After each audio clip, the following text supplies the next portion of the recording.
This is Hilary speaking again. Today we are going to talk about something that is rarely talked about in goat farming. We are going to talk about the purpose of paddocking. So I always like to call paddocking a controlled setting. And it's important to know that paddocking helps and is very key. It helps a lot in things that people don't realize. Now, biosecurity, it helps in biosecurity, accountability, and breeding. Now, under biosecurity, if I told you I have paddocking and a disease outbreak comes on the farm, it helps you from losing the entire herd. You see, if I told you have one paddock and it's attacked by a disease, it's not going to be able to spread to the other one. So you will not be able to lose the entire herd. And the second thing is we're going to look at accountability. Accountability.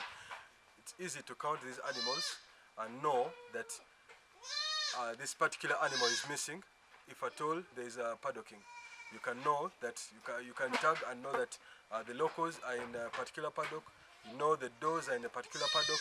You also know that the kids are in the particular paddock and the lactating mothers. Another thing, it also helps if at all we have the expecting does, we can control the accident. You can't keep the expecting does together with the bucks, because there will be accidents due to the rough nature of these animals, and we shall end up having abortions, which we don't want because those are losses to the farm. Another thing that we want to look at is breeding. If at all we keep this savannah and the boas in the same paddock, we shall not know what to expect as kids. Or if we keep also the castrates, we shall not know. If we keep the local bucks in the same paddock, we shall not know what to expect.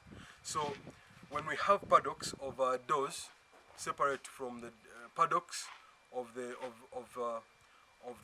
bucks, we can know that okay, for this season we want to have kids of savannas.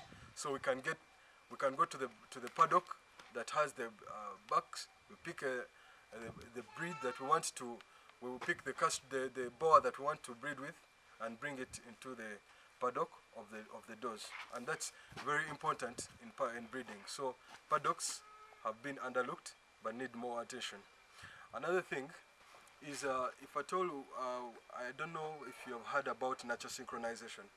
Natural synchronization is where we have a buck introduced into does for a particular period of time, usually 3 months, so that within that period of time that buck is done breeding with all our does that have been prepared for the breeding season. Now, when we remove the buck out of these does, when we after the gestation period, we expect to have kids that are born within the same period of 3 months. That means when they grow and they're winners to does, we shall have a uniform average age and weight of these kids. So it is easy to classify. It is easy to classify these animals, and also it helps us when we are selling off in large numbers. We can know that this batch has an average weight of, let me say, approximately 45 kilograms. Now that we have looked at the importance of the paddocks, now I want us to talk about the key must-have paddocks on every farm. And there are 6 in number, so there are the 6 must-have paddocks on every farm. 1, the sick bay. 2, the quarantine area. 3, the expecting and lactating doe paddock. 4, the does that are going to be used for breeding paddock.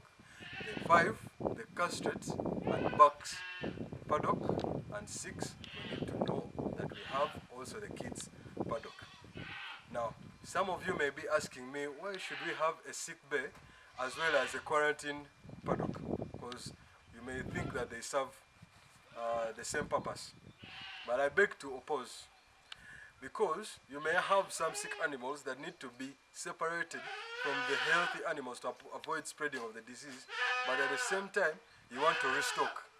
And if any animals are coming from outside the farm, they need to be first quarantined to make sure that they do not have any diseases that can be spread to the entire flock.